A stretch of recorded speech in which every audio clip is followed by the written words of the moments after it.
The 9,715th meeting of the Security Council is called to order. The provisional agenda for this meeting is threats to international peace and security. The agenda is adopted.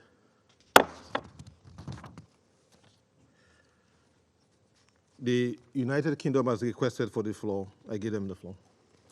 Thank you, Mr. President. Sorry to interject early. We understand an invitation is to be extended to Mali to participate under Rule 37. We, of course, accept the ruling of the presidency on this, and we're happy to hear what Mali has to say. But just for the record, in case it's misinterpreted under the wording of Rule 37, we do not accept the premise that Mali's interests are specially affected by Western weapons transfers to Ukraine. Thank you. I thank the distinguished representative of the United Kingdom for their statement. The Russian Federation has requested for the floor. I give them the floor. Спасибо, уважаемому представителю Великобритании за это замечание. Может быть, он потрудится объяснить, каким образом специально затронутыми являются интересы целого табуна стран Евросоюза, которые обычно участвуют в запрашиваемых вами заседаниях. Are specifically affected when they are invited under Rule 37. The interests of Mali are affected directly because that country encountered the impact of Ukraine's support for terrorism, and Malian people have died. I can get into more detail on that if you wish. I thank the representative of the Russian Federation for their statement. In accordance with Rule 37 of the Council's Provisional Rules of Procedure, I invite the representative of Mali to participate in this meeting. It is so decided. In accordance with Rule 39 of the Council's Provisional Rules of Procedure, I invite Mr. Adeji Ebo, Director and Deputy to the High Representative of the United Nations Office for Disarmament Affairs, to participate in this meeting. It is so decided. The Security Council will now begin its consideration of item 2 of the agenda. I give the floor to Mr. Adeji Ebo. Thank you, Mr. President. Mr. President, distinguished members of the Security Council, Excellencies, ladies and gentlemen. I am providing this briefing on behalf of the High Representative for Disarmament Affairs, Ms. Izumi Nakamitsu. The Russian Federation's full-scale invasion of Ukraine, launched on 24 February 2022, in violation of the UN Charter and of international law, continues to inflict large-scale suffering on the people of Ukraine. Regrettably, the security situation continues to deteriorate. The escalating attacks on Ukrainian regions have led to more civilian deaths and injuries, as well as massive destruction of civilian infrastructure, including energy, health, and education facilities. The Secretary General remains greatly concerned by the worsening impact on civilians from the increased fighting in eastern Ukraine, as well as along the Ukrainian-Russian border, including in the Kursk and Belgorod regions of the Russian Federation.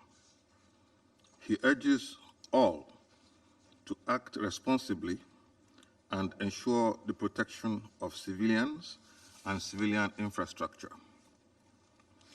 The continued and intensified attacks against civilians and civilian infrastructure are unacceptable. All parties to any armed conflict have an obligation to protect civilians in armed conflict, as well as to comply with applicable international law, including international humanitarian law. Let me say it clearly. Directing an attack against civilians or civilian objects is prohibited. I also reiterate that the principles of distinction, proportionality, and precautions in attack in international humanitarian law must be respected. All attacks contrary to these obligations must stop immediately. Mr. President, turning now to the subject of this briefing, the provision of military assistance and transfers of arms and ammunition to the armed forces of Ukraine have continued. Information from various governments regarding these transfers is accessible through open sources. The transfers have reportedly included heavy conventional weapons such as battle tanks, armored combat vehicles, combat aircraft, helicopters, large caliber artillery systems, missile systems, and uncrewed combat aerial vehicles, as well as remotely operated munitions and small arms and light weapons and their ammunition. There have also been reports of states transferring or planning to transfer weapons such as uncrewed aerial vehicles, ballistic missiles, and ammunition to the Russian Federation, to the Russian armed forces, and that these weapons have been used in Ukraine. I reiterate that any transfer of weapons and ammunition must take place consistently with applicable international legal framework, including, of course, relevant Security Council resolutions. Reports related to the use of cluster munitions and widespread contamination with mines and explosive remnants of war in Ukraine are deeply concerning.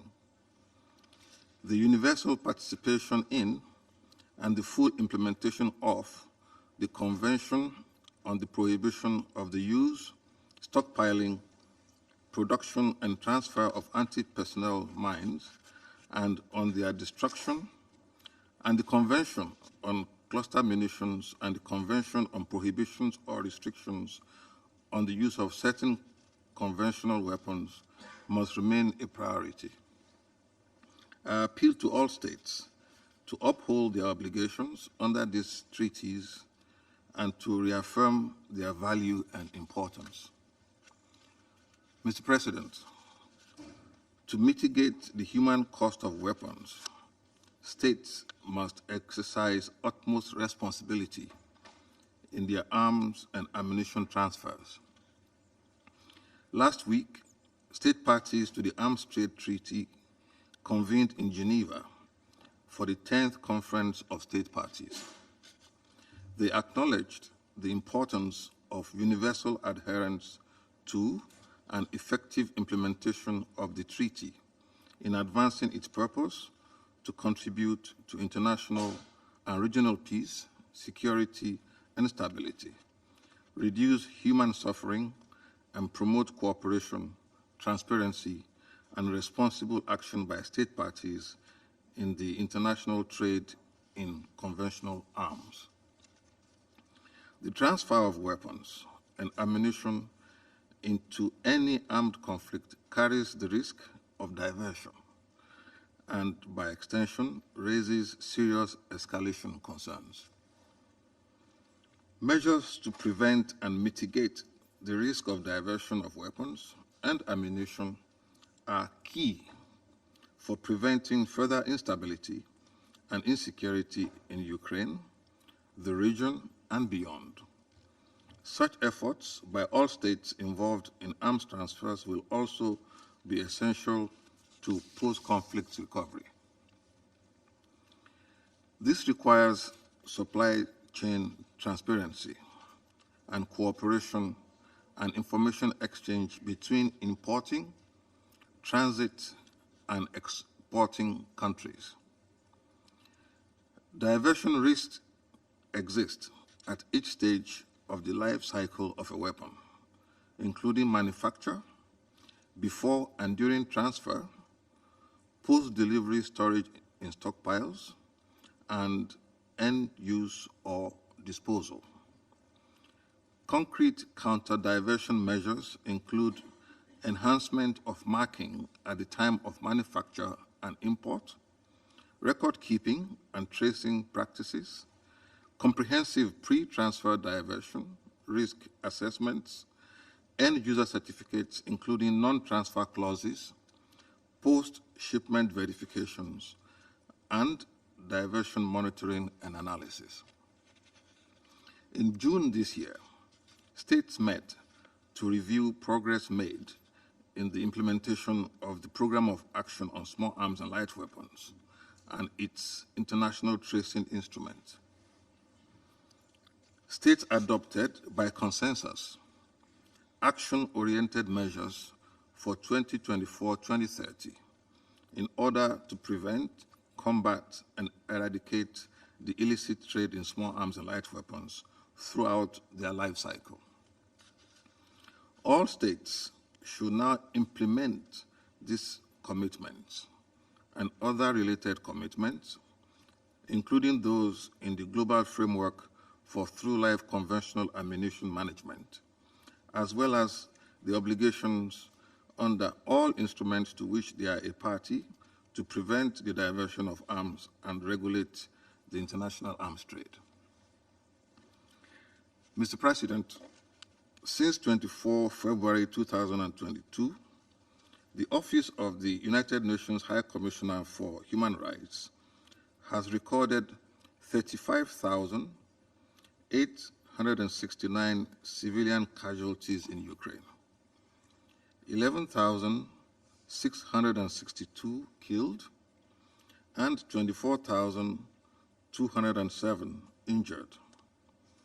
According to OHCHR, regrettably, July 2024 was the deadliest month for civilians in Ukraine since October 2022, with at least 219 civilians killed and 1,018 injured. The use of armed uncrewed aerial vehicles and missiles by the Russian Federation continues to cause civilian deaths and injuries, as well as damage to civilian infrastructure in Ukraine. In addition, there have also been reports of a number of cross-border strikes using missiles and uncrewed aerial vehicles by Ukraine inside the Russian Federation, with some, according to Russian authorities, reportedly resulting in civilian casualties. Just like any other weapons or weapons systems, armed uncrewed aerial vehicles and missiles must not be used in a manner inconsistent with international humanitarian law. All parties to an armed conflict should refrain from any actions that could endanger civilians, including by avoiding the use of explosive weapons in populated areas, and ultimately should aim to take combat out of urban areas altogether. Mr. President, distinguished members of the Security Council, I wish to reiterate the United Nations commitment to support all meaningful efforts to bring a just and lasting peace in Ukraine in line with the UN Charter, international law, and relevant General Assembly resolutions. It is time to put an end to this conflict. I thank you very much for your attention. I thank Mr. Ebo for his briefing. I now give the floor to those council members who wish to make statements. I give the floor to the representative of Russian Federation. Спасибо, господин председатель. Thank you, Mr. President. Внимательно выслушали информацию, предоставленную господином Эбо. Коллеги, позавчера западные делегации собирали членов Совета Безопасности в этом зале для своего ритуального ежемесячного брифинга по Украине. Но с какой целью, помимо галочки в графике, они это сделали, для всех нас осталось загадкой. Ведь ровным счетом ничего нового за рамками уже замусоленных до дыр антироссийских штампов и apart фейков, from just having причем неоднократно anti-Russian разоблаченных ранее в этом же зале, от tropes них не and прозвучало. fakes has occurred. А из выступлений западных коллег можно было сделать вывод о том, что они, по сути, собрали членов Совета Безопасности для того, чтобы привлечь внимание к 33-й годовщине независимости Украины. То есть в угоду поддержания на плаву украинской темы в Совете Безопасности произошла пустая трата ценного времени, которое Совет мог бы потратить на гораздо более насущные сюжеты, волнующие мировое большинство. Мало того, тот факт, что зал Совета Безопасности в этот день еще и в очередной раз заполонили выступавшие по правилу 37-естовской делегации, которые старательно повторяли одни и те же спущенные из Брюсселя тезисы с нулевой добавленной стоимостью для дискуссии, лишь усилил впечатление от впустую потраченного времени. В этой связи уместно напомнить о том, как наши западные коллеги в марте всеми силами блокировали проведение запрошенного Россией заседания к 25-летию натовской агрессии против Югославии. Помнится, тогда они, особенно усердствуя постоянный представитель Франции, утверждали, что Совету не пристало отмечать никакие годовщины. Это при том, что мы ничего отмечать не просили, а лишь считали необходимым напомнить о том, что последствия натовской агрессии на Балканах до сих пор аукаются жителям всего Балканского региона, который из-за нее так и не стал безопасным.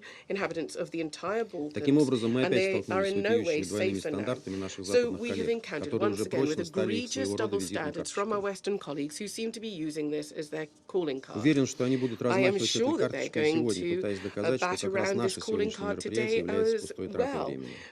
И это при том, что оно-то как раз посвящено очень важной и актуальной теме — роли поставок западного оружия киевскому режиму как фактору, препятствующему мирному регулированию украинского кризиса. Уважаемые коллеги, как вы все прекрасно знаете, горячая фаза украинского кризиса началась 2,5 года назад, когда Россия была вынуждена начать специальную военную операцию для защиты жителей Донбасса и устранения исходящих из Украины угроз. Сегодня уже доподлинно известно, что эта фаза не началась бы, если бы наши бывшие западные партнеры не осуществляли накачку Украины оружием и ее подготовку к конфликту с Россией, спрятавшись за Минские договоренности, одобренные Советом Безопасности ООН в резолюции 2202 в 2015 году. И, собственно говоря, и украинского кризиса не было бы, если бы Вашингтон и его союзники не привели бы к власти в 2014 году в результате антиконституционного переворота радикальную националистическую оппозицию, которая тут же взяла курс на выдавливание из страны всего связанного с Россией, общей для нас культурой, языком и нашей совместной историей.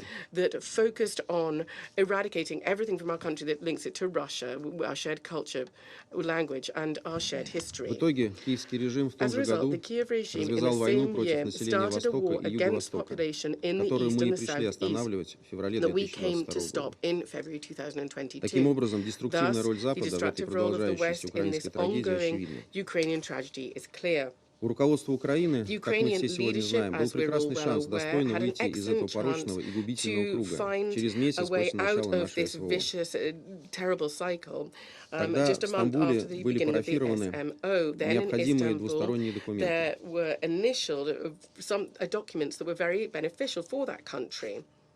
Необходимые двусторонние документы.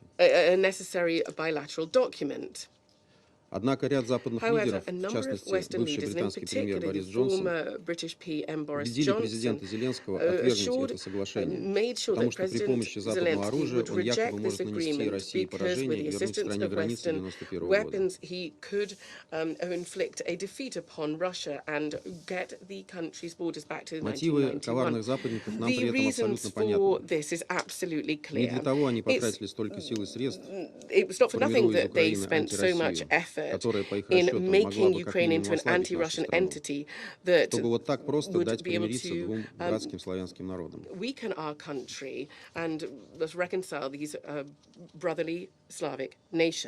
Эту извращенную логику бывших колонизаторов, действующих в рамках формулы «разделяй и властвуй», прекрасно помнят наши африканские и азиатские коллеги.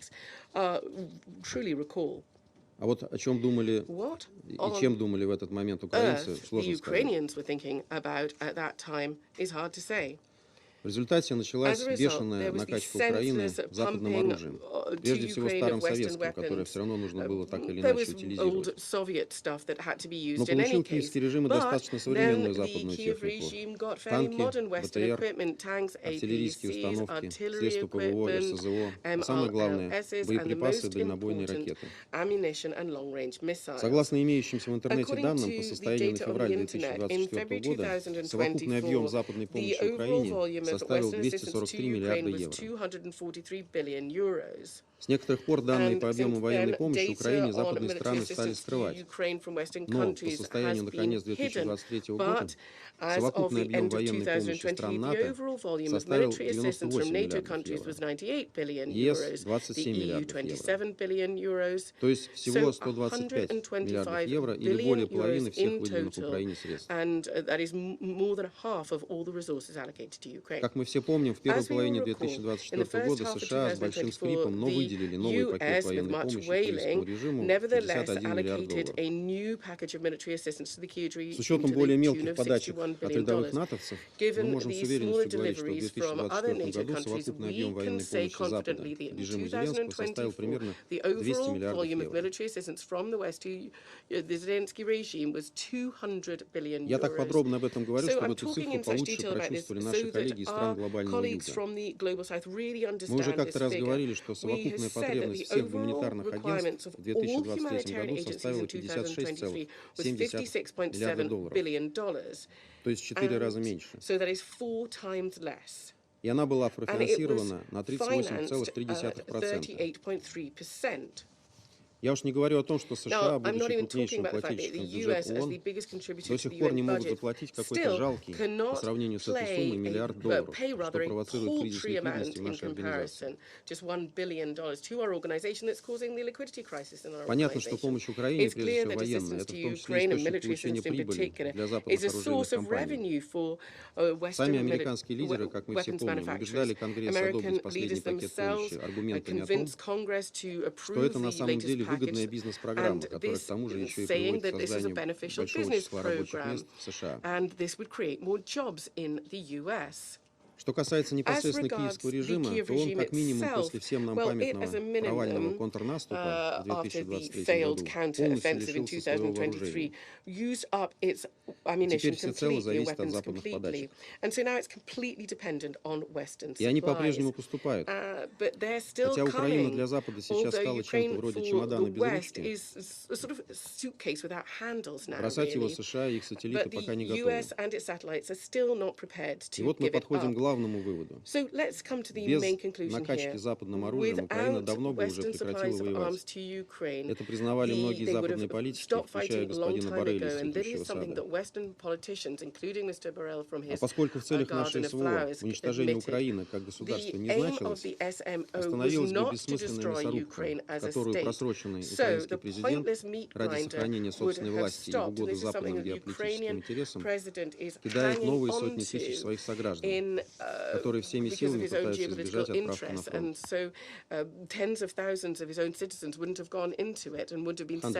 Hundreds of thousands of his own citizens would not have been sent there, and they're desperately trying to avoid being sent to the front. То, что украинцы не хотят воевать, становится абсолютно понятно даже из новостных украинских ресурсов. Мужчин отлавливают на улицах и бросают на передовую практически без подготовки, на верную гибель. Поэтому нет ничего удивительного в том, что дезертирство в украинской армии достигло невообразимых масштабов. С начала СВО на Украине возбуждено свыше 63 тысяч дел по таким случаям. Только за первые 6 месяцев 2024 года, по данным Офиса Генпрокурора Украины, открыто почти 30 тысяч дел, что втрое больше, чем в 2022 году. Эксперты же считают, что реальная статистика в 2-3 раза больше. Поэтому, коллеги, не позволяйте себя обмануть. Кровавый украинский главарь сегодня может заставить свой народ воевать только силой и принуждением, и только благодаря поставкам западного оружия, западным разведданным, западным инструкторам и наемникам. Вот почему тема нашего сегодняшнего заседания так важна и актуальна. Господин председатель, Mr. President, сегодня мы, разумеется, today наслушаемся we западных коллег undoubtedly will ритуальных и hear набивших from our Western оскомину colleagues заклинаний the о решимости hackneyed поддерживать Украину statements столько, about the сколько нужно, determination of them to о support том, что Ukraine она, as long as дескать, they need, борется за свое выживание because и якобы apparently it's является fighting for жертвой its агрессии. survival and it's a victim of aggression. Но вот ведь незадача. But В августе in глава August, the украинской head хунты of the совершил Ukrainian фатальную ошибку, junta двинув made свои a войска через fatal границу mistake на by мирный pushing российский his регион. forces over the border into a peaceful Russian region. И мир, как я The уже говорил world, as I позавчера, said увидел 2 кадры days ago, украинских saw the головорезов с pictures of the нацистской Ukrainian символикой, murderers with грабящих Nazi и symbols, мародерствующих, looting and захватывающих заложников и marauding, расстреливающих taking женщин, детей и hostages стариков. and firing at women, children and old persons. Этот образ оказался настолько This далек от was образа so невинной жертвы far чьей-то from the агрессии, image of the который innocent США и их victim of сателлиты так старательно aggression that лепили из the US Украины, and its satellites have что они постарались как sought можно so быстрее hard to от курской paint авантюры Зеленского Ukraine as, откреститься. that it means that now they're seeking to slightly Но disown факты упрямо Zelensky. говорят о другом. But the facts Вы, speak for господа, по themselves. самые уши вляпались в эту самую авантюру. Ladies and gentlemen, Без вашей помощи и вашего are оружия украинский entangled главарь in на нее this бы не foray. решился. Without your assistance, without your Western weapons, the Ukrainian head honcho would not have been able Вот to и do директор this. Национального The агентства director of the National геопространственной информации и разведки Geospatial США Intelligence Фрэнк Agency of the Уитворд US, Frank 28 Whitworth, on the августа признал, 28th of August, что ВСУ используют confessed that the поставляемые им Ukrainian спутниковые army снимки is при атаке using на Курскую satellite область. images supplied by them in the И attack поскольку, как мы in the помним, Kursk сами ВСУ region. уже мало что The могут, Ukrainian army, as Курская you recall, авантюра во can't do многом much произошла itself, благодаря so the масштабному Kursk участию западных foray, наемников. to great extent, took place thanks to the use of Western mercenaries. Последние этого даже не скрывают. And they're not even hiding this fact. Так, это прямо анонсировано в This соцсетях is американской directly ЧВК announced on the Forward Forward Observation Observation Group. Group, a PMC from the US. Там же, кстати, выложены фотографии Incidentally, боевой there are позиции photos of минометного the расчета military этой группы, positions, расположенной of на детской игровой mortars, площадке. and they have been located on a children's playground. Вот так на глазах у наших So западных it's коллег really грубо obvious to нарушаются нормы our международного Western гуманитарного colleagues права, that there are obviously these gross violations of рассуждать о которых они на днях IHL, ездили в and this is Женеву. something they recently travelled to Geneva to discuss.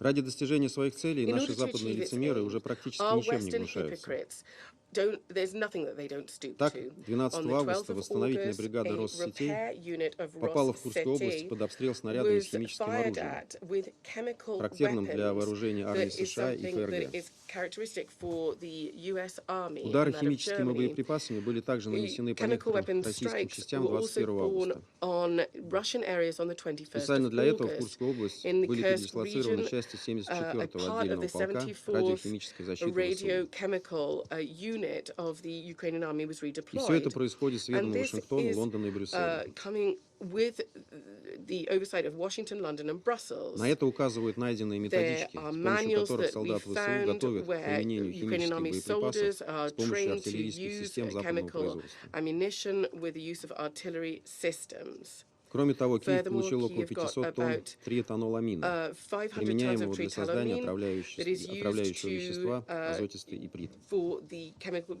component of this.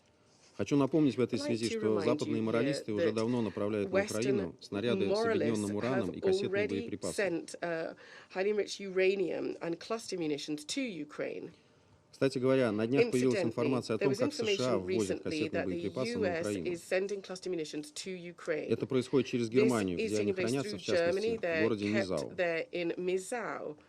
При этом публично Германия, как известно, Publicly, выступает против Germany передачи is таких боеприпасов against the Киеву transfer и of является such участником ammunition международного to договора, Kyiv, который and it is a запрещает этот тип participant вооружений. to the international treaty that bans the use of that weapon. Уважаемые коллеги, Distinguished о colleagues, последствиях курской авантюры Зеленского я подробно Kursk, говорил вчера. Не буду на этом подробно foray останавливаться сегодня. of Zelensky, something I talked about in great detail 2 days ago. I'm not going to Горят go into Абрамсы, details now. Леопарды, Хаймарсы и Атакамс. There are Abrams, Leopards, HIMARS, Российской армией Atoms, стремительно the Russian, освобождаются новые регионы Донбасса. and then the Donbass region is being bombed and shelled. А вчера Украина решилась из своего Yesterday, первого поставленного ей F-16. Ukraine lost its first F-16 that was supplied to it. Что остается в этих условиях стремительно терпящему крах киевскому режиму? So what exactly is left of the Kyiv regime that is Только facing одно. utter collapse? Вовлечь Just в прямую one thing, конфронтацию с Россией и having НАТО a во главе direct США. confrontation between Russia and NATO, headed up by the US. Другого плана «Б» у Киева просто Kyiv нет. just doesn't have another plan B. Для этого проще всего устроить масштабную провокацию типа Бучи и обвинить в ней Россию. Мы в этой связи на днях предупреждали о готовящейся киевским режимом провокации с так называемой грязной ядерной бомбой. Но это дело хлопотное и весьма непростое. Да и осуществить ее без западных сюзеренов довольно сложно. Поэтому есть еще один вариант. Добиться разрешения на удары далеко вглубь российской территории западными ракетами. Пока в Вашингтоне и большинстве других столиц от этого воздерживаются, прекрасно понимая, что это чревато масштабной эскалацией, выходящей далеко за пределы Украины, со всеми вытекающими из конфликта с ядерной державой последствиями. Но Зеленский не унимается. Сейчас в США, по некоторым сведениям, находится глава офиса президента Украины Андрей Ермак и министр обороны Рустем Умеров, который проводит встречи с представителями администрации США, пытаясь убедить снять ограничения на удары дальнобойным американским оружием вглубь российской территории. Коллеги, вот так примерно выглядит текущий момент. Украинский главарь четко выбрал вместо мира эскалацию, напав на Курскую область. Остается открытым вопрос, выберут ли ее ради украинского чемодана без ручки США и их союзники. Или у них все-таки хватит благоразумия эту черту не переступать. Многое здесь, кстати, будет зависеть от стран глобального юга, которые все громче требуют мира, и которых обманул глава киевского режима, развязав атаку на Курскую область. Хочется верить, что ваши оценки на этот счет мы услышим в том числе и сегодня в этом зале. Уважаемые коллеги, в завершении хотел бы привлечь внимание к еще одной связанной с Украиной теме.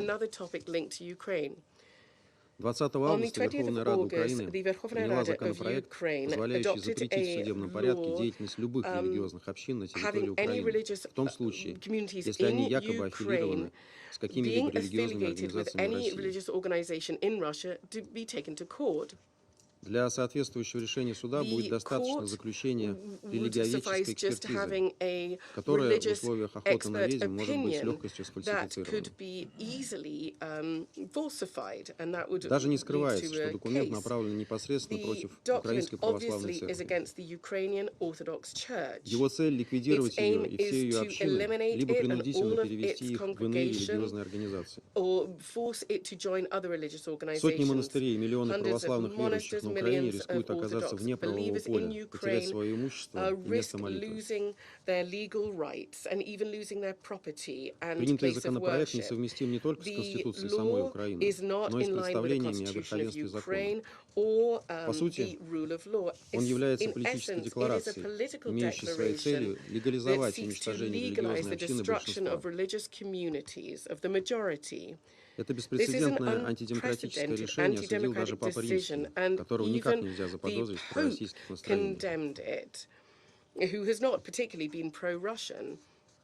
Закон выделяет критерии, которые позволяют установить группу лиц, связанную признаком принадлежности к Украинской Православной Церкви, и целенаправленно осуществлять в отношении них политические репрессии.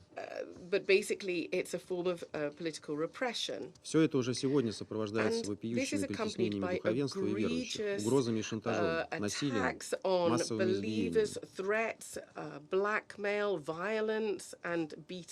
Были открыты десятки сфабрикованных уголовных дел и неправосудных приговоров по политическим основаниям. Пребывает под арестом, заключен под стражу или получил непосредственно несправедливые приговоры целый ряд архипастырей и пастырей Украинской Православной Церкви. Мы неоднократно рассказывали об этом в зале СБ. Это помогло приостановить репрессии, но отсутствие должной реакции на это святотатство на Западе приободрило украинского главаря, и он вернулся к своим планам. У нас нет сомнений в том, что остановить готовящуюся на Украине расправу, которая вполне способна осложнить и без того непростой украинский кризис, и открыть еще одну главу кровавого внутреннего противостояния в этой стране, моральный долг каждого человека вне зависимости от его веры. Важно, чтобы он хотя бы во что-то important for somebody to believe just in something. The heads of the Kiev regime clearly don't want this. And there's this terrible Russophobia, and they are whipping this up time after time. Рассчитываем, что в этих условиях займут принципиальную позицию и не дадут совершиться этому безумию те наши коллеги, в чьих сердцах и умах вера еще жива. Will take a principled position and say no to this. Благодарю за внимание. Thank you very much. I thank the representative of Russian Federation for their statement. I give the floor to the representative of Republic of Korea. Thank you, Mr. President. My gratitude goes to Mr. Abel for the briefing. Despite having a council meeting on the situation in Ukraine less than 48 hours ago, deeply concerning hostile attacks on civilians and civilian infrastructure, including energy, continues unabated. This includes the large-scale Russian attacks this week that saw hundreds of missiles and drones raining down across Ukraine in one of the largest bombing campaigns over the last 30 months of this senseless war of aggression. This week's spasm of violence against civilians is not an anomaly. July was the deadliest month for civilians in Ukraine since October 2022, with at least 219 civilians killed that month alone. Yet again, Ukraine was plunged into eerie darkness as tens of thousands were forced into makeshift underground shelters, taking cover from multiple waves of deadly indiscriminate fire. We once again urge Russia to end this war by withdrawing its troops from the territories of Ukraine, as affirmed by multiple UNGA resolutions. Indiscriminate attacks against civilians and civilian objects, including energy infrastructure, are clear violations of international humanitarian law and must be condemned unequivocally. We also reiterate our consistent position that Ukraine is defending its people and territories in line with the UN Charter and international law, alongside the international community's assistance. For this reason, we are of the view that today's meeting on the issue of weapons transfer to Ukraine is irrelevant. And my delegation again underlines that arms transfers between Russia and DPRK, which are flagrant Security Council violations, continue to endanger civilians and prolong this brutal war. This must be resolutely condemned and, in fact, should be the focus of today's Council meeting. We also note with great concern the Ukraine authorities' announcement that North Korea's ballistic missile were recently used against by Russia to strike Ukraine. We strongly urge Russia and DPRK once again to abide by the relevant UN Security Council resolutions. In closing, Mr. President, the Republic of Korea is committed to aligning itself with the ideals of the UN Charter and justice. We will continue to stand with Ukraine and its people until they secure a just and lasting peace in their lands. I thank you. I thank the representative of the Republic of Korea for their statement. I give the floor to the representative of Malta. Thank you, Mr. President, and I too begin by thanking Mr. Ibo for his briefing. It is unfortunate that the Russian Federation continues to request repeated meetings on this topic in an attempt to distract the international community with a narrative that distorts reality. Malta continues to condemn the Russian Federation's aggression against Ukraine. We reiterate Ukraine's inherent right to defend itself, as enshrined in Article 51 of the UN Charter, and to rely on its allies in doing so. Just this week, the Russian Federation continued to intensify its missile and drone attacks in a number of Ukrainian regions. These attacks included the complete destruction of a hotel in Kryvyi Rih, drone attacks in Zaporizhia, and a large attack with missiles and drones on Ukraine's energy infrastructure. For months, Ukraine's electricity grid has faced repeated Russian missile and drone attacks, resulting in the destruction of about half of the country's generating capacity. The continued and intensified attacks affecting civilian and civilian infrastructure are deeply concerning. Malta reiterates the need to adhere to international humanitarian law. The principles of proportionality and distinction, as well as the special protections afforded to children, must be adhered to at all times in order to reduce the risk of harm to civilians. Regrettably, the humanitarian situation continues to deteriorate. According to OCHA, more than 14.6 million people require some form of humanitarian assistance. We take this opportunity to also thank OCHA and other humanitarian actors who responded immediately after the massive attacks on Ukraine, which were conducted this week. Malta is equally concerned about recent reports related to the use of cluster munitions and widespread contamination with mines and explosive remnants of war. Protecting the people of Ukraine and ensuring recovery from the devastation caused by Russia's war requires that demining happens without delay. We stress once again the need for full accountability for all crimes committed by Russia in Ukraine. We also support the ongoing work of the ICC and the Register of Damage for Ukraine. To conclude, Mr. President, Malta reiterates that there is only one path to a comprehensive, just, and lasting peace, along with an end to the inflicted suffering on Ukrainians.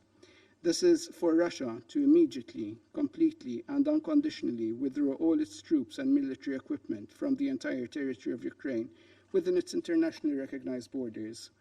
Until that day comes, Ukraine has the right to defend itself against this aggression, as well as protect its very existence as an independent and sovereign country. I thank you. I thank the representative of Malta for their statement. I give the floor to the representative of Slovenia. Thank you, Mr. President. I wish to thank Director Ebo for his briefing. Mr. President, let me make a couple of points on behalf of my delegation. Firstly, weapons transfers to conflict areas are an important topic for my country, and it is important that this Council addresses them in the framework of conflict prevention and with a view of protecting civilians. Inadequately controlled supply of arms to parties to armed conflict has the potential to facilitate violations of international humanitarian law and international human rights law. At the same time, it can hamper the delivery of life-saving humanitarian aid. However, it strikes us that we are approaching the discussions on weapons transfers pertaining to the war in Ukraine from the wrong end. Weapons transfers to Ukraine are not happening in a vacuum. They support legitimate self-defensive efforts of a sovereign country. Secondly, Slovenia rejects aggression in absolute terms. We will not stand idly by while a whole sovereign country is being reduced to rubble by its larger neighbor, while civilians are being killed, maimed, and arbitrarily detained, and while ballistic missiles and drones are hitting children's hospitals and critical energy infrastructure. Mr. President, we deplore any attempts at undermining the right to self-defense. Every country has a right to defend itself in line with Article 51 of the UN Charter, and they also have a right to procure the means to do so in line with international law. Slovenia will do its part and will keep supporting Ukraine until there is an aggressor on its soil. I thank you, Mr. President. I thank the representative of Slovenia for their statement, and I give the floor to the representative of United Kingdom. Thank you, Mr. President, and thank you to Mr. Ebo for his briefing. Since calling this meeting and accusing the West of escalation, Russia has bombarded cities across 15 regions of sovereign Ukraine, more than half the country, using hundreds of drones, cruise missiles, hypersonic ballistic missiles, glide bombs, and more, some of which were procured from Iran and DPRK in violation of UN Security Council resolutions. Moscow's intent is to terrorize the civilian population in Ukraine into submission. The latest attacks have caused widespread blackouts, cutting off access for ordinary people to power, heating, and water. Imagine that happening to your country. Direct attacks on civilian infrastructure constitute a war crime. Ukraine has a right to defend itself under Article 51 of the Charter against Russia's attacks. This does not preclude its right to project force into Russian territory, so long as any action complies with international law.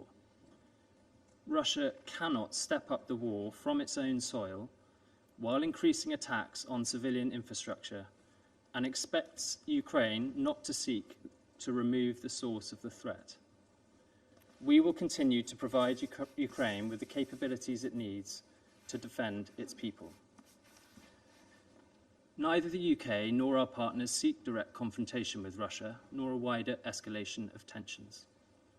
Let me be clear, there is only one aggressor here. It was Russia that willingly and deliberately tore into the security of Europe by illegally invading a sovereign country. It was Russia that unilaterally sought to annex a neighbour's land against every principle the international system and all of us here rely on.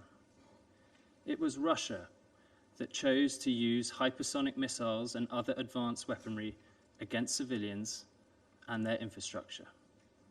And it was Russia, at the start of the war, that chose to illegally seize the largest nuclear power plant in Europe at Zaporizhia, even recklessly installing military equipment in the turbine hall and on reactor roofs.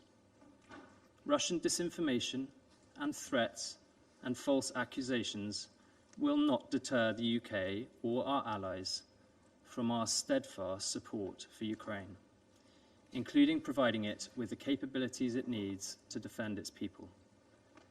We remain committed to securing a just and lasting peace for Ukraine and for Europe, in line with the UN Charter. Thank you. I thank the representative of the United Kingdom for their statement. I give the floor to the representative of France. Monsieur le Président, Mr. je President, remercie Monsieur Ebo I'd like to thank pour son Mr. Ebo exposé. for his briefing. La Russie Russia prétend s'inquiéter du risque claims d'escalade en to be Ukraine. concerned about escalation Elle a in pourtant Ukraine, toutes les cartes en main and yet pour it prévenir holds un tel all the scénario. cards to prevent such a Il lui scenario. suffit de mettre un All they terme à need to son do is agression put an end to their et de aggression se retirer du and withdraw territoire from the internationalement territory which reconnu is de l'Ukraine. internationally recognized of En Ukraine. multipliant ces réunions, With these elle repeated voudrait nous faire meetings, croire Russia que would like to soutenir make us l'Ukraine, believe that c'est supporting alimenter Ukraine is l'escalade. fueling escalation. Cela ne trompe personne. Nobody is Le fooled. soutien de la communauté internationale The contrarie support la of the Russie international car community il fait obstacle à annoys ses Russia desseins. because it's an Il obstacle to its l'empêche schemes. d'annexer It's le preventing territoire the d'un État annexation souverain, of a de territory of a modifier sovereign ses state, frontières par la force modification en of its violation de la Charte des borders Nations by Unies, force, and de violating the dicter sa UN politique Charter. étrangère et de It's défense, preventing it from dictating de its frapper foreign policy and des defense infrastructures policy, civiles, de striking at priver une its civilian population d'eau, de infrastructure, gaz et and depriving d'électricité. its people of water, La gas, and Russie electricity. ne comprend Russia manifestement que le rapport de clearly force. only Son understands représentant the a balance évoqué of mardi power. dernier The la Russian soi-disant representative last proposition de Tuesday paix mentioned formulée the par le président so-called Poutine en peace juin dernier. proposal formulated by President Or, Putin last celle-ci June. consiste à And yet, fixer comme this condition à des proposal pourparlers is la about reddition setting as a totale condition de l'Ukraine, talks l'abandon de for sa the talks, souveraineté the complete et de son surrender of intégrité Ukraine, territoriale. abandon of its sovereignty, and La of its France territorial continuera de integrity. fournir à l'Ukraine France le will soutien continue militaire to provide indispensable à la Ukraine with the protection de military son support espace which is aérien et vital terrestre to et de its sa protection population, of its conformément airspace and à land l'article and 51 de la population, Charte. in keeping with the La Charter, Article Russie 51. attaque l'Ukraine dans les Russia régions attacks frontalières Ukraine depuis des sites in its militaires border situés regions from derrière its la military frontière russe. sites located Les behind the Ukrainiens doivent Russian pouvoir border. The s'adapter pour Ukrainians frapper les need to sites depuis adapt lesquels la Russie and conduit hit son agression. the sites Elle doit from pouvoir which Russia is neutraliser les conducting its cibles aggression. militaires It needs to be directement able to impliquées dans les neutralize opérations la military visant. targets which are C'est directly l'exercice par involved l'Ukraine de son in droit de légitime operations aimed défense at them. qui This ne is se an limite exercise pas by au Ukraine in territoire its legitimate ukrainien. defense, Monsieur and le it's not Président, limited l'Ukraine, just to dans Ukrainian son combat territory. pour la défense Mr. des President, buts et principes de Ukraine, la in its Charte, fight for the est defense soutenue of par the goals and l'écrasante principles of the Charter majorité des membres is des Nations supported by Unies. the crushing La majority of Russie, the elle, United Nations s'approvisionne member en states. armes, Russia is balistiques supplying et itself in munitions arms, auprès de ballistic la Corée missiles du and Nord, munitions hypothéquant with sans North scrupule le Korea, régime international de and thus non-prolifération, garant unscrupulously de notre jeopardizing the sécurité international collective. regime of Pour non-proliferation, couvrir which ces is the violations safeguard of our des résolutions de collective ce security. Conseil, la Russie To n'a pas cover its hésité à violations se of council débarrasser resolutions, d'un témoin Russia gênant, has not le hesitated groupe to rid d'experts du itself comité of the experts 17-18, of the privant 17-18 ainsi les committee, États membres des Nations Unies thereby d'une source essentielle depriving d'informations member states sur les mises en œuvre of the des United sanctions Nations of an visant la essential Corée du source of Nord. information on the La Russie a fait implementation le of choix d'acquérir sanctions auprès de l'Iran des targeting drones North armés Korea. en violation Russia has de la chosen to résolution acquire 2231. armed Si drones from l'Iran Iran, venait which à is a transférer des violation of missiles Resolution balistiques à la 2231. Russie, nous If sommes prêts à Russia were to répondre de manière transfer rapide et ballistic coordonnée, missiles y to compris Russia, par de we are nouvelles mesures prepared d'envergure. to respond La quickly in a France coordinated exhorte l'ensemble manner, des États à including with s'abstenir new de large-scale fournir à la measures. Russie des biens à France double urges usage all et states des to composants refrain qui from viendraient supplying alimenter Russia sa guerre d'agression. with assets that are dual Il n'y a usage pas and d'autre moyen elements that d'amener la could Russie à fuel cesser its sa war of guerre que aggression. d'apporter un There's soutien no other militaire way to résolu bring à l'Ukraine. there's La no other reddition alternative to bring de Russia to l'agressé stopping its war of ne peut aggression être than la to condition d'une steadfast négociation de support paix. to Ukraine En in a tout military cas, manner. cela Surrender by ne the sera attacked jamais party le fondement d'une cannot paix be a juste et condition durable, for a peace respectueuse du droit negotiation. In any case, international, it will never cela serve même as a de basis for a rétablir de lasting manière and long pérenne peace, la upholding international sécurité law, et la which is the stabilité only régionale. path Je vous to remercie. restoring enduring peace and international security. Thank you. I thank the representative of France for their statement. I give the floor to the representative of Algeria. شكرا السيد الرئيس. أود بداية أن أشكر السيد إيبو على إحاطته. I would like to thank Mr. Ibu for سيد his الرئيس، briefing. Mr. President, لقد مر عامان 2 ونصف years العام and a half have منذ passed بداية since الأزمة the في beginning of أوكرانيا، the crisis in وها نحن Ukraine. اليوم نجتمع And مرة here we are أخرى today meeting, دون أي أفق and لمسار no peaceful سلمي solution يضع seems to الجميع be على on track. الطريق الصحيح. إن الوضع على الأرض The situation on the يزداد ground سوءا يوما بعد يوم is even على جانبي worsening الحدود، مع وقوع المزيد on من both sides of الضحايا the borders, والمزيد من المعاناة with more بين deplorable المدنيين. casualties and more suffering السيد amongst الرئيس، civilians. تجدد Mr. الجزائر President, Algeria التعبير عن reiterates قلقها its العميق deep concern إزاء استمرار over the المواجهات، continued وتدعو confrontation الأطراف مرة and أخرى calls once إلى again the التحلي parties بضبط النفس to exert حفاظا على restraint, الأرواح to وتجنبا preserve lives لمزيد and to من prevent التصعيد. more escalation. وفي هذا الصدد In this regard, أود أن أشير I اليوم would إلى like 3 نقاط. to make 3 أولاً، points today. First, نجدد التأكيد we على reiterate قلقنا our العميق deep concern إزاء over الاستخدام the use المتزايد of للأسلحة increasingly والذخيرة lethal and الفتاكة destructive weapons والمدمرة and ammunition في مناطق in النزاع conflict في zones الأراضي in الأوكرانية Ukrainian والروسية. and Russian territories. إن تدفق الأسلحة Arms في flow مناطق الصراع in لن conflict يؤدي zones will إلا certainly إلى المزيد lead من to more الخسائر loss of في الأرواح lives وإطالة and prolonged أمد suffering معاناة for المدنيين، populations. كما أنه It also يضاعف لا nurtures محالة من حدة التوترات the conflict ويبعد الجميع and عن أي distances أمل في إيجاد everyone away from حل any peaceful سلمي. solution to the conflict. ثانيا، من الأهمية بمكان It أن is تحترم critical الأطراف for the parties to التزاماتها respect بموجب their القانون obligations الدولي under بما في international ذلك law, القانون including الدولي international الإنساني. humanitarian law.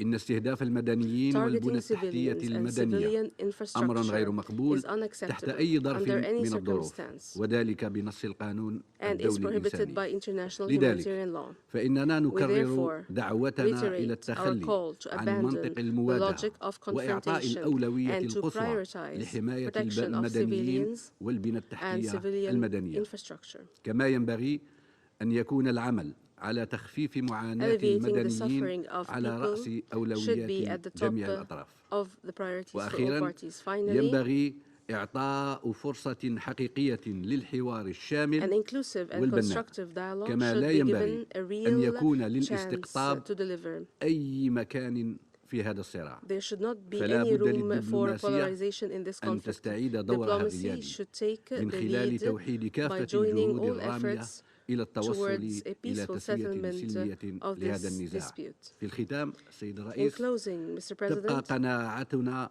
راسخة أن السلام العادل we have a والدائم firm القائم conviction على that a just مقاصد and lasting ومبادئ peace ميثاق الأمم based on the المتحدة purposes and والذي يأخذ بعين principles of the الاعتبار United Nations المخاوف Charter and the legitimate والشواغل security الأمنية concerns المشروعة of لجميع all الأطراف parties هو المفتاح as الأوحد a key لحل هذا to النزاع.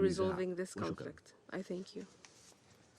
I thank the representative of Algeria for their statement, and I give the floor to the representative of the United States. Thank you, Mr. President, and thank you, UNODA Director Ebel, for your briefing. Colleagues, as we all know, Russia started this war by invading Ukraine in clear violation of the UN Charter. Russia's alleged concern that UN member states are helping Ukraine defend itself is nothing short of absurd.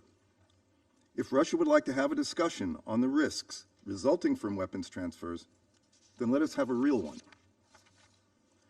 As Russia deploys chemical weapons on the battlefield and continues to kill civilians and destroy Ukrainian critical infrastructure, Iran, the DPRK, and China are providing Russia with the material support it needs to wage its war of choice.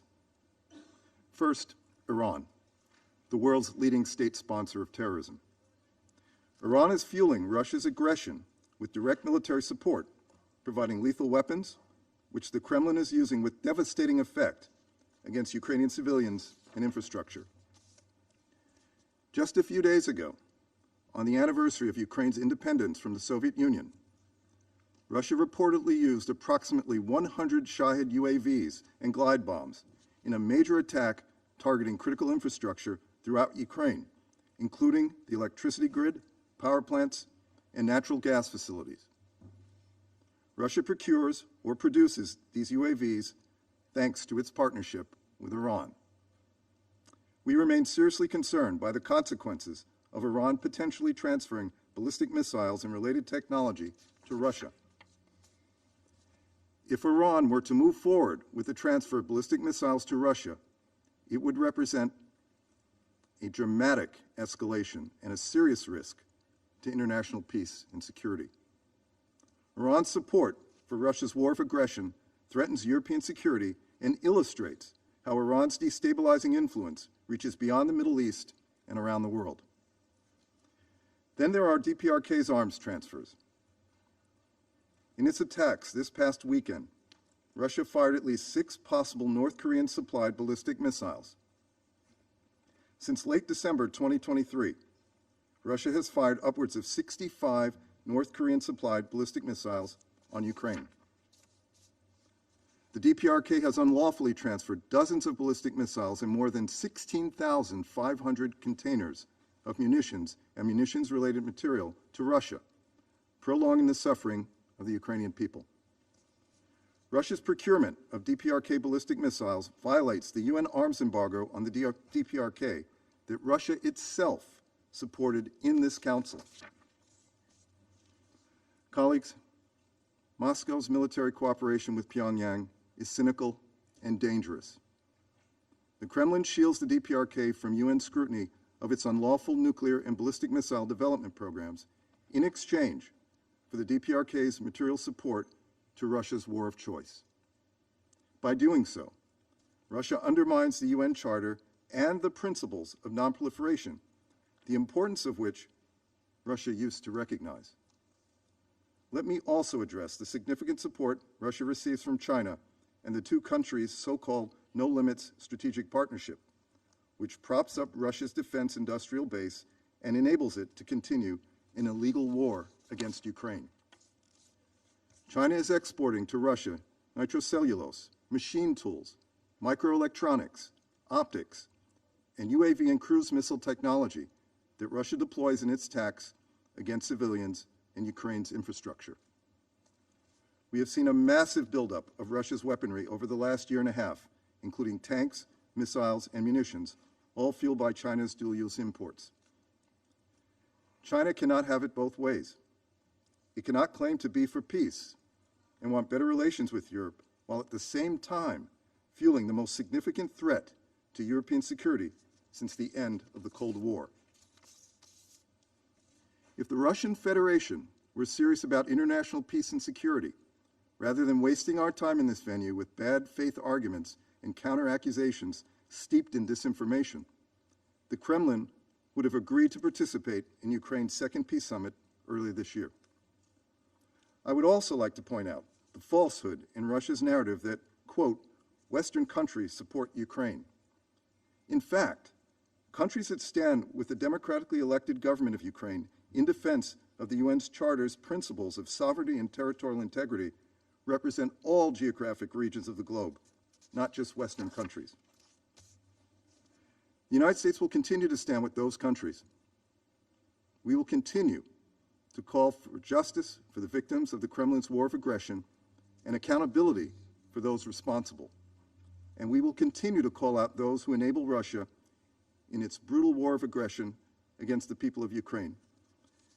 And finally, Mr. President, I would just like to add a response to a comment that was made by the representative of the Russian Federation. Russia, as we have all heard many, many, many times, claims that the West is trying to weaken Russia. The West is not weakening Russia.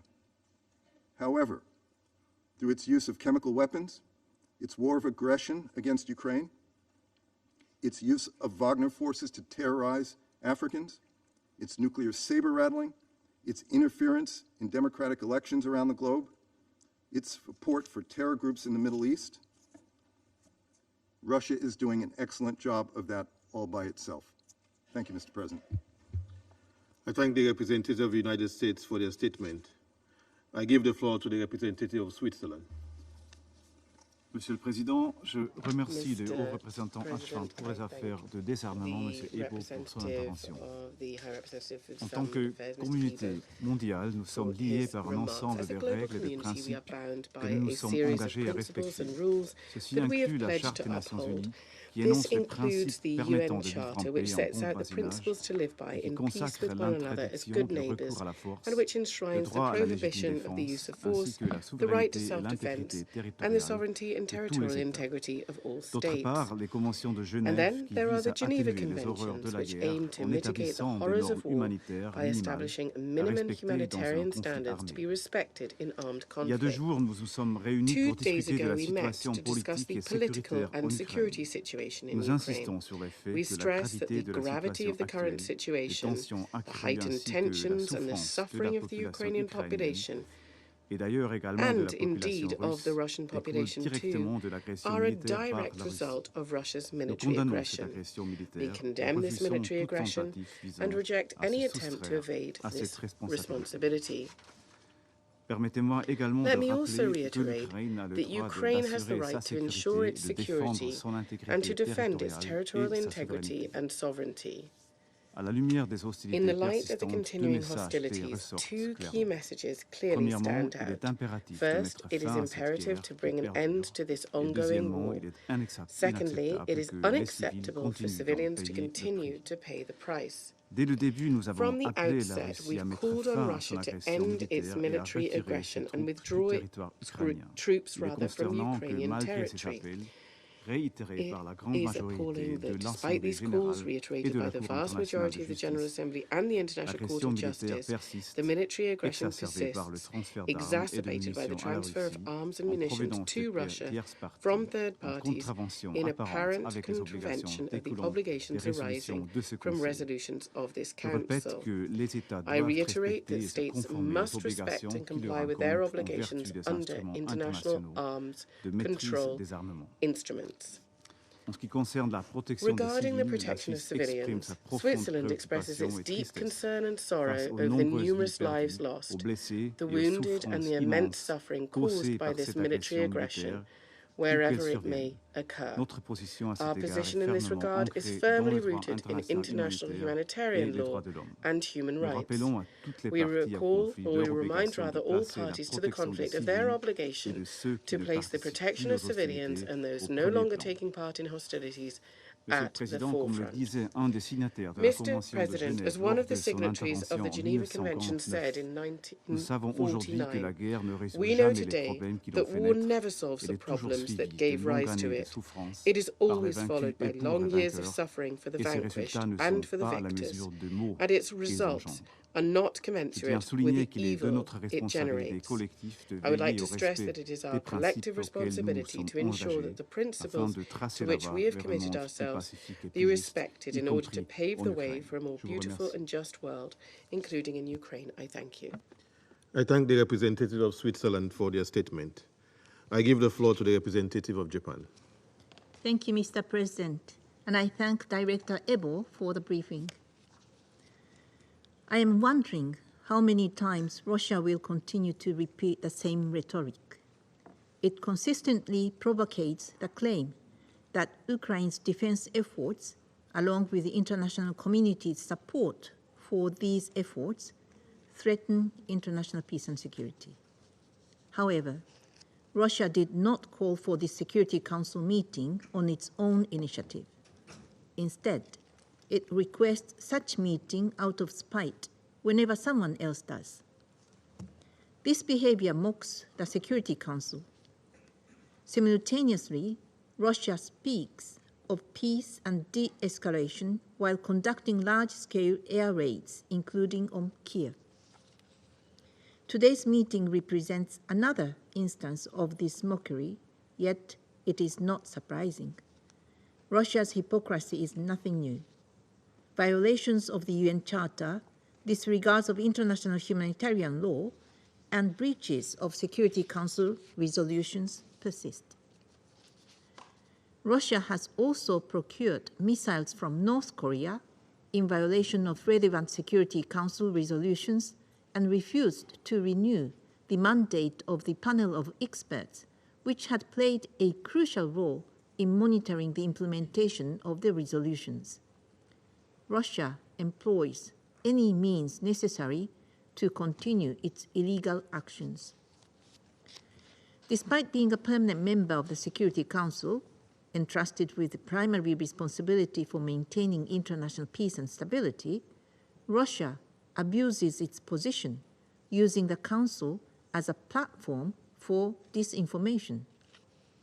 Today, it deliberately confuses the victim and aggressor, falsely suggesting that efforts to defend against an unprovoked war of aggression are the cause of prolonged conflict and delayed peace.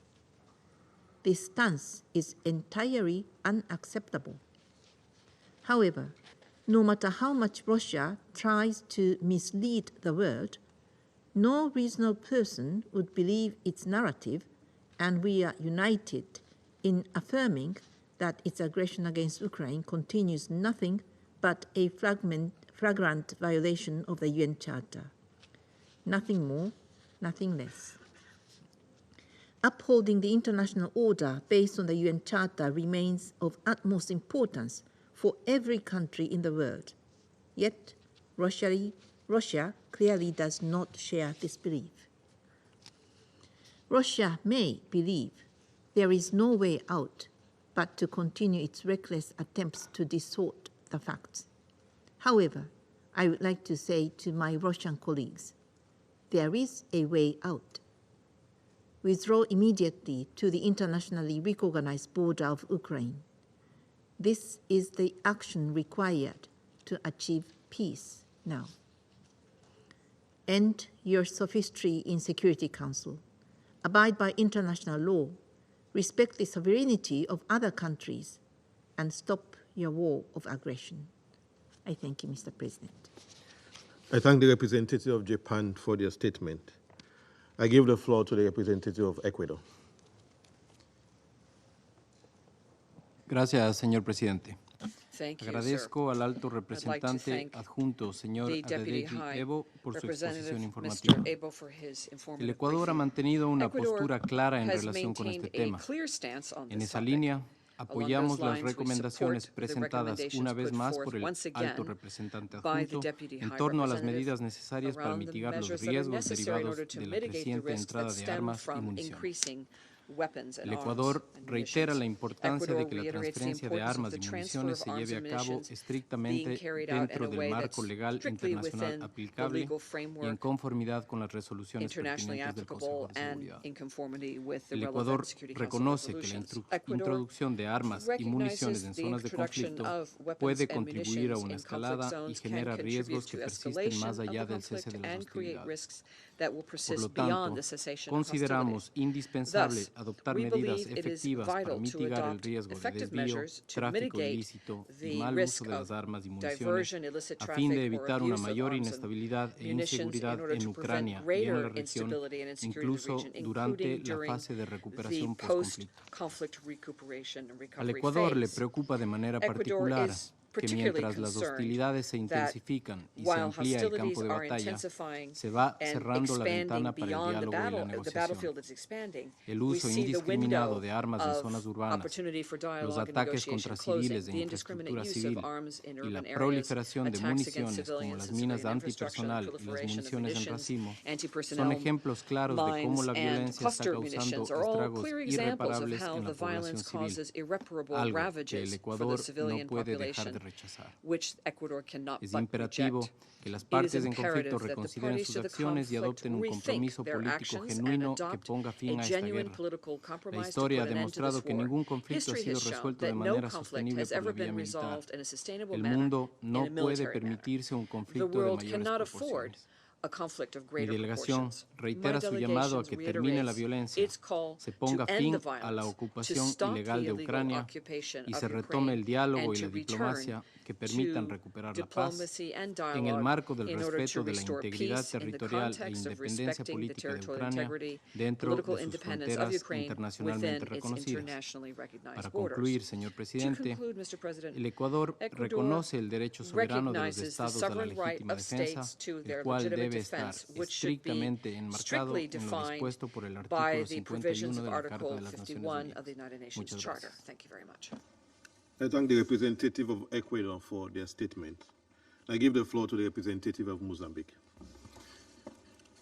Mr. President, I thank Director Adede Ebo for his briefing. Mr. President, the war in Ukraine continues to be a matter of utmost concern, with recent developments highlighting the gravity and escalating nature of this conflict and the urgent need for international attention. The persistent cycle of reciprocal attacks has been a constant feature since the war's inception. It reflects a dangerous spiral that threatens broader international peace and stability. The protracted war in Ukraine, marked by a relentless arms race, serves as a stark reminder of the fragile balance that could swiftly deteriorate into a wider European conflagration. We observe with great apprehension that each announcement of major weapon supplies is met with threats of further escalation, propelling us towards critical thresholds or red lines, including the involvement of nuclear powers and the drawing of additional countries into conflict. It is imperative to acknowledge that violence begets violence, and arms transfer inevitably trigger further arms transfer and military alliances, creating a perilous cycle.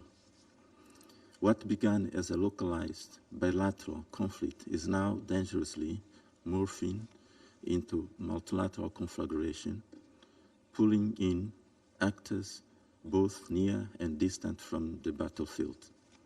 We should recognize that such an expansion poses a severe threat to global stability. Mr. President, we have consistently warned that the pursuit of strategic advantage and favorable concessions before engaging in dialogue, which is the permeating logic in this conflict, would likely lead to further escalation rather than de-escalation. To prevent this war from becoming entrenched and to avert a protracted stalemate, we urgently call for, first, adherence to strict arms controls in line with applicable international arms trade frameworks.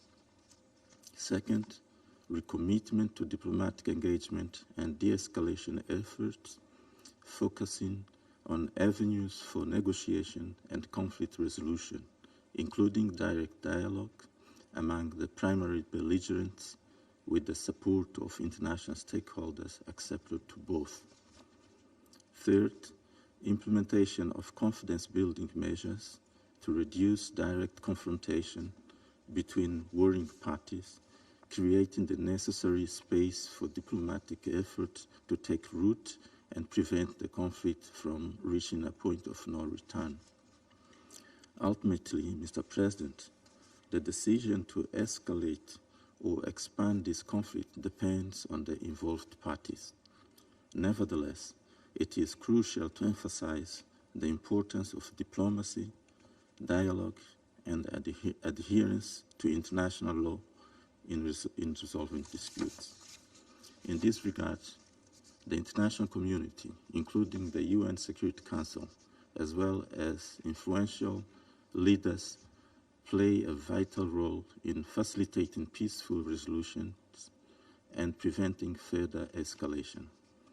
The stakes are too high and the consequence of inaction too severe to allow this conflict to persist unchecked.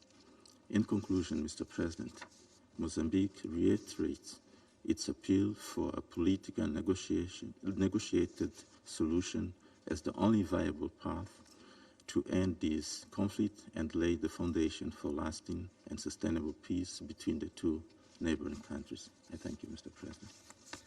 I thank the representative of Mozambique for their statement. I give the floor to the representative of China. President, I wish to thank Mr. Ebo for his briefing. As the crisis in Ukraine continues unabated, large quantities of weapons and ammunition are flowing into the battlefield in more variety and scope, with greater lethality and destruction power, leading to growing risks of loss and proliferation of weapons. Such a situation is deeply worrying.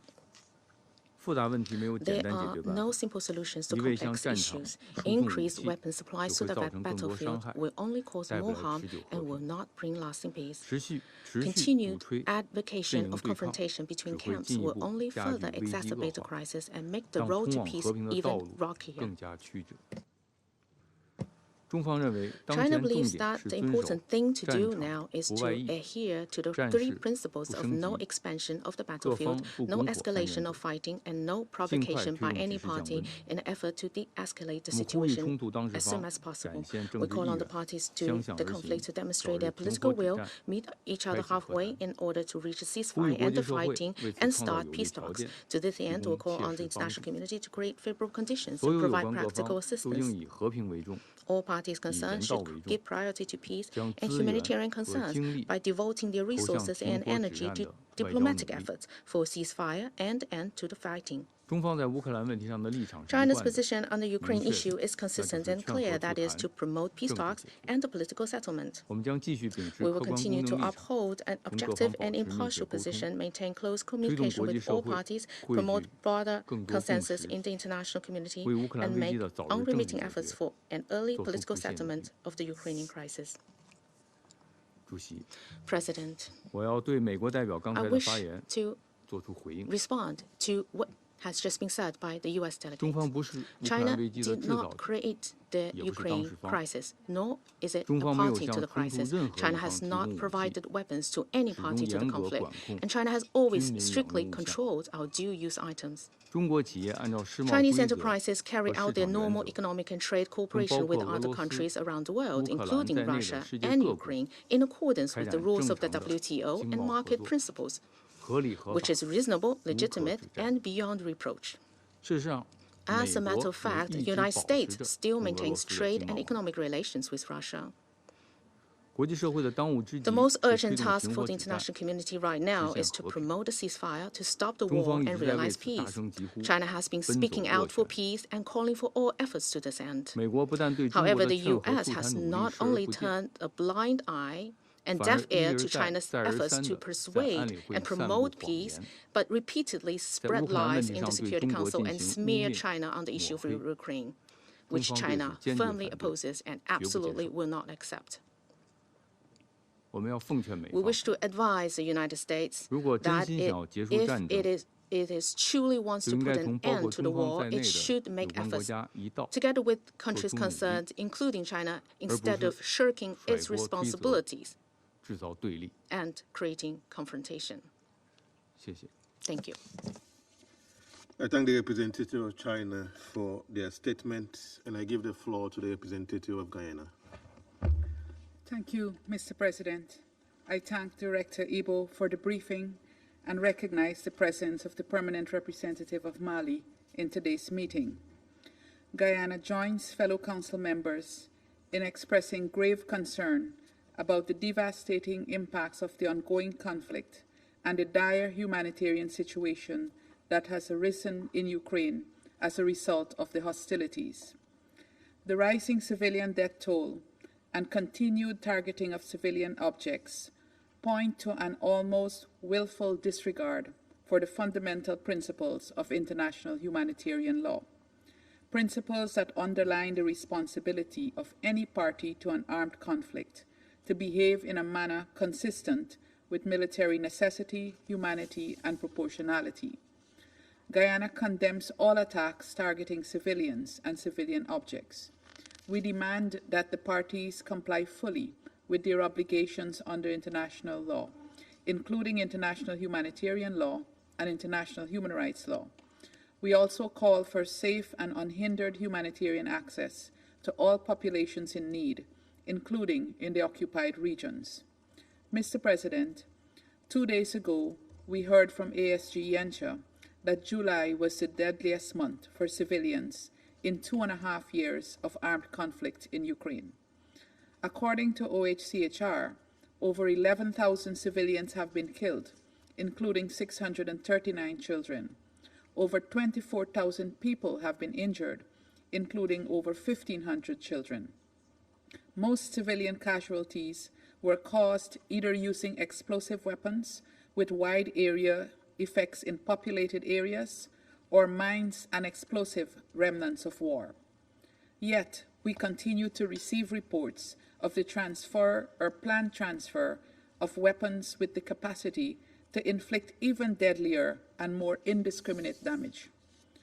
Mr. President, Guyana shares Mr. Ibo's concern about the risk of diversion of weapons and ammunition transferred to the conflict area. As stated many times in this chamber, the supply of weapons and ammunition into any armed conflict can escalate or prolong the violence and increase the risk of their diversion. Guyana and other countries in the Latin American and Caribbean region know only too well about the deadly impact of the diversion of weapons, especially small arms and light weapons and their ammunition. They account for the majority of homicides in our countries and play a central role in all aspects of transnational organized crime, leading to profound socioeconomic impact and human cost. In other regions, this challenge may be even greater.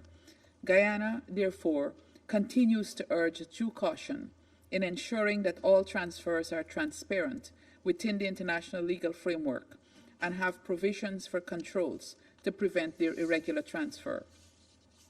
We also echo the call for all involved to comply fully with the provisions of international disarmament instruments and to ensure that weapons and ammunition transfers do not violate these instruments or UN Security Council resolutions. Moreover, we maintain that the only effective means of preventing any further escalation or instability in Ukraine and the broader region is to end this war and to end it through peaceful means. We therefore call upon the Russian Federation to withdraw its military forces from the internationally recognized territory of Ukraine and urge the parties to commit to a political and diplomatic process toward ending the conflict. I thank you. I thank the representative of Guyana for their statement. I shall now make a statement in my capacity as the representative of Sierra Leone. I thank Director Ebo for his briefing. I acknowledge the presence of the representative of Mali in this meeting. We take note of the call by the Russian Federation to discuss the risk of spiraling escalation resulting from the increasing weapons transfer by Western countries to Ukraine. At the outset, Sierra Leone reiterates its principal position that all transfers of weapons in conflict situations should occur within the applicable international legal framework and a relevant UN Security Council resolution, and include pre-transfer risk assessment and end-user verification to prevent diversion of arms and ammunition. Sierra Leone is of the view that the conflict in Ukraine has been experiencing a dramatic escalation since March this year to date. While the increase in the intensity of the conflict in the east and the southeast of Ukraine since the start of the conflict is a vertical escalation, the opening of a new front in the Kharkiv region, northeast, in May 2024 marked the beginning of a horizontal escalation. The counter-offensive launched by Ukraine since the 6th August 2024 in the Kursk region in Russia continues to increase that horizontal escalation. The consequences of this escalation have been devastating, with intensification of missiles and drone strikes, causing increased civilian deaths, injury, and displacement. Additionally, energy infrastructure and other civilian infrastructure, including schools and hospitals, have been destroyed, with reports of more than 900 schools, hospitals, churches, and other institutions being damaged or destroyed as at June 2024. It is important to note that as we've commemorated the 75th anniversary of the Geneva Conventions, it is worth reminding that these sites are protected under the Geneva Conventions.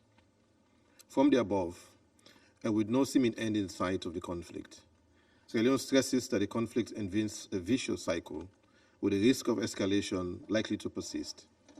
In this regard, Sierra Leone is deeply concerned about the security and humanitarian situation in Ukraine, which continues to deteriorate at an alarming rate.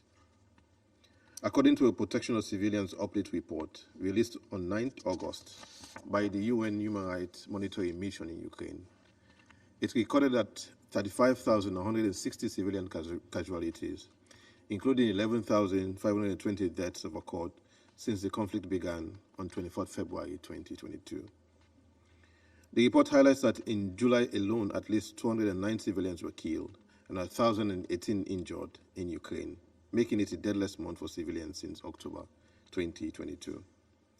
According to the report, the high casualty count in July is a continuation of a trend of increasing civilian casualties since March 2024. The alarming civilian casualty figures and humanitarian crisis in Ukraine due to the escalation underscores the urgent need for all parties to the conflict to prioritize the protection of civilians and refrain from further escalation and pursue the option, and not to pursue the option of winning the war on the battlefield at all costs. Dialogue and diplomacy should be the primary tools employed to de-escalate tensions and pave the way for peaceful resolution of the conflict. The international community, including this Council, must remain steadfast in its commitment to supporting the pursuit of a just and sustainable peace in Ukraine. Sierra Leone once more calls for good faith diplomatic efforts in pursuit of a peaceful resolution involving the parties to the conflict. Meaningful steps must be taken towards the immediate de-escalation and cessation of hostilities. We urge parties to the conflict to engage constructively, including on their legitimate concerns, to find a political and diplomatic solution as envisaged in Article 33 of the UN Charter. In closing, colleagues, Sierra Leone calls for an immediate cessation of hostilities and genuine diplomatic efforts to achieve a peaceful and lasting resolution to the conflict, taking into account legitimate concerns of the parties involved. Thank you.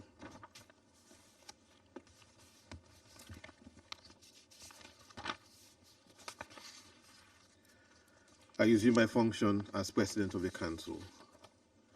The representative of the United States has asked for the floor to make a further statement. I give them the floor. Thank you, Mr. President, and I will be brief. I will just say, as I've said many times in this chamber, I will continue to call out those countries, including China, that provide support to Russia's industrial base. I will cease those calls when that support terminates. Thank you, Mr. President. I thank the representative of the United States for their statement. The representative of China has asked for the floor to make a further statement. I give them the floor. Thank you, President. The U.S. delegate, that speech, the statement made, it's a very repetitive, has nothing new in it. The question of Ukraine, the U.S. has always been saying from high ground, hasn't instead been making concrete efforts for diffusing the conflict. We hope in this chamber the U.S. delegate will stop this useless game. Don't hop the wrong tree. Thank you, Mr. President. I thank the representative of China for their statement. The representative of the Russian Federation has asked for the floor to make a further statement. I give them the floor. Поскольку наш американский коллега все чаще вопрошает, кто угрожает миру, пытается обвинения адресовать в адрес других государств, я хотел посоветовать ему почаще подходить к зеркалу, которое есть у него дома, наверняка, посмотреть на него, и вы получите сразу точные и недвусмысленные ответы.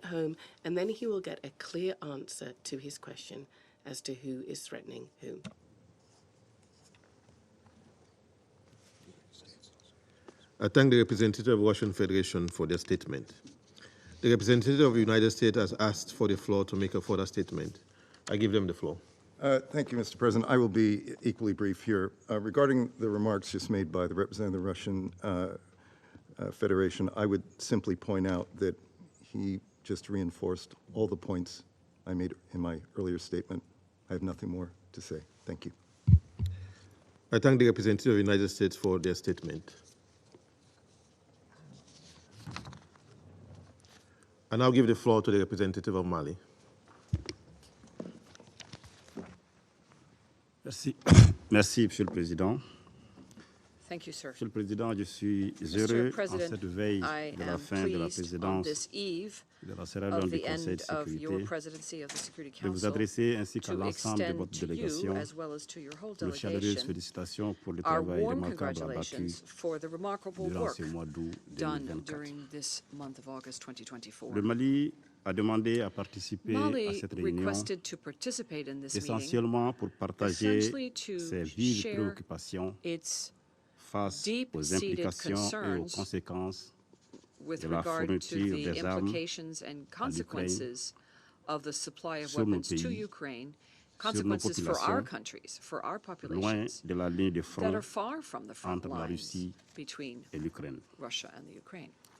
Comme vous le savez, depuis l'éclatement de la crise entre la Russie et l'Ukraine, le gouvernement du Mali a adopté une position de neutralité. Cependant, nous sommes de plus en plus préoccupés de voir que cette crise se transporte progressivement vers des régions loin du front, comme nous avons pu le constater le mois de juillet dernier au Mali, donc au Sahel, en Afrique.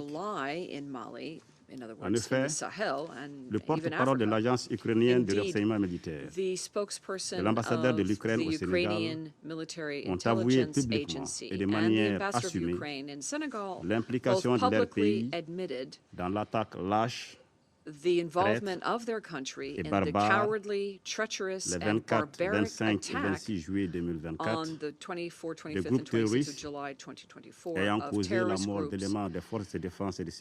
that caused the deaths of Malian security and defense forces in Zawaten in Mali, along with significant material damage that was caused.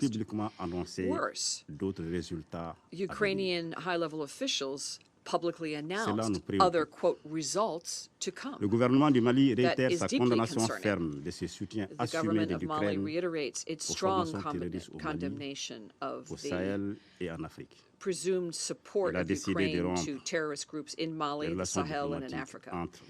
And the government of Mali has decided to sever diplomatic ties between Mali and the Ukraine. Mali calls upon the Security Council to uphold its responsibilities, given the deliberate choice of Ukraine, and it should do so in order to prevent the subversive action that threatens the stability of Sahel and even the entire African continent. Given this vexing precedent that I just denounced here, the government of Mali would like to express its alarm with regard to the supply of weapons to Ukraine, because it's been clearly established that a good part of the weapons supplied to Ukraine then end up fueling terrorism and crime in the Sahel, with the risk of further destabilizing our countries and exacerbating the suffering of our people, already sorely tested by several years of conflict with dramatic consequences. We therefore call upon the countries supplying weapons to Ukraine to ensure that said weapons do not fall into the hands of terrorist and extremist groups in the Sahel and in Africa. For its part, Mali has no desire to be used as a proxy battlefield between the powers. Mr. President, I would like to take this opportunity to respond to the ambassador of Algeria, who during the round table celebrating the 75 years of the Geneva Convention on the Law of War, which was held on the 26th of August 2024 in Switzerland, thought it appropriate to state, and I quote, having learned that a drone attack was conducted in the north of Mali, killing some 20 civilians, and I quote, those who press the button on the drone to conduct the strike do not have to answer to anyone. End of quote. In response to what he said, I would like to express my astonishment at seeing a diplomat making a statement that is so serious and unsubstantiated on the basis of mere press allegations by blithely peddling information from the press that has not been verified. He is serving the purposes of terrorist propaganda in our region. For my part, I would like to recall to my Algerian colleague that the Malian security and defense forces are professionals. They have been waging an unwavering war against terrorist groups in the strict respect of human rights and international humanitarian law in order to free our territory and to protect our people and assets. What are we really talking about here? The 25th of August 2024, the Malian Defense and Security Forces conducted offensive reconnaissance and discovered vehicles, pickup trucks, that were loaded with war materials and equipment that were being carefully guarded in concession in an area of Tijuana in the northeast of Kidal, in a location there. After careful surveillance, the Malian Defense and Security Forces conducted a series of strikes that allowed them to destroy the terrorist targets and to neutralize some 20 armed men. As you might observe, Mr. Ambassador from Algeria and my dear brother Amar, these were indeed terrorists that our forces neutralized on the 25th of August and not civilians. I would thus invite you to adopt a constructive attitude and a more respectful attitude of Mali and its people, in keeping with the secular ties of good neighbors, fraternity, friendship, and cooperation, which has always existed between our countries, Mali and Algeria. Thank you very much, Mr. President. I thank the representative of Mali for their statement. The representative of Algeria has asked for the floor to make a further statement. I give them the floor. Thank you, Mr. President, for giving me the floor a second time to quickly respond to the intervention of the permanent representative of Mali. To begin with, إلى تصريح أدلى به there was a reference to a statement الممثل الدائم للجزائر delivered by the Algerian permanent representative in Geneva في إطار اجتماع within a context of a meeting on the 75th anniversary of the Geneva Conventions. مداخلة السيد السفير كانت واضحة جدا. The ambassador's intervention was clear إطارها. And it was suitable to its context. والآن استلزم الأمر And now أننا نعيد ونكرر لنوضح ما نقيل لنوضح للممثل المحترم لمالي فحوى المداخلة ومقاصدها. That statement and its aims. هذا التوضيح يمر عبر التاريخ عبر الحاضر وعبر المستقبل. This clarification covers التاريخ يشهد والكل يعرف. History in the present and the future. The history bears testimony قامت to the role الجزائر of Algeria تجاه جيرانها وأشقائها الماليين. With its في أي لحظة من الزمن لم يكن لبلدي There was never a أي time نية when my country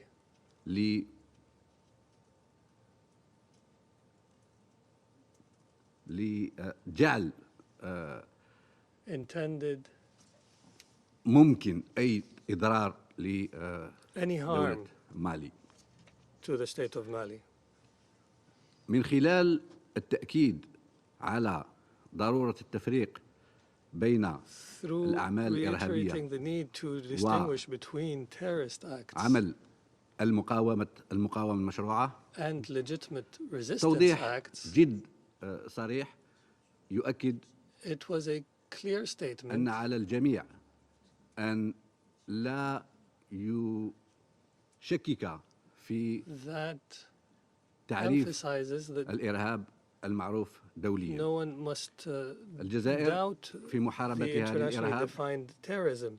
Algeria معروف in its counterterrorism جهودها efforts, ومعروف خبرتها ففي أي حال our من experiences الأحوال known. لم يكن للجزائر So under no أي circumstance دور في did Algeria تشجيع الإرهاب. play a role in encouraging terrorism. وللرد بسرعة أيضا And to على quickly مداخلة respond as well الممثل المحترم لمالي to the intervention أؤكد by the أن distinguished الجزائر representative of Mali. تسعى I دائما وإلى emphasize that الآن Algeria continues and إلى has always ما هو خير pursued, لشعب continues to مالي pursue ولدولة what مالي serves the interests ولكل of مكونات Mali, the people of الدولة Mali, and الجارة. all segments of والوقت كفيل our dear neighbor. بالرد على ما يعتقد Time will الجيران في reveal the دولة مالي response أنه صحيحا to, بالنسبة and will لهم reveal what neighbors لا believe. نتدخل في قراراتهم We do لا not نتدخل intervene في in اختياراتهم ولكن Mali's decision making or أقتصر على choices. القول بأن الوقت كفيل I will make do with بالرد saying that time على will كل tell ما قيل اليوم. and will address everything that has been mentioned today. Thank you. I thank the representative of Algeria for their statement. There are no more names inscribed on the list of speakers. Before adjourning the meeting, as this is the last scheduled meeting of the Council for the month of August, I would like to express the sincere appreciation of the delegation of Sierra Leone to the members of the Council and to the Secretariat of the Council for all the support they have given us. Indeed, it has been a busy month and one in which we've rallied to consensus on several important issues within our purview. We could not have done it alone and without the hard work, support, and positive contributions of every delegation and the representatives of the Secretariat, including the technical support team, conference service officers, interpreters, verbatim reporters, and security staff. As we end our presidency, I know I speak on behalf of the Council in wishing the delegation of Slovenia good luck in the month of September. The meeting is adjourned.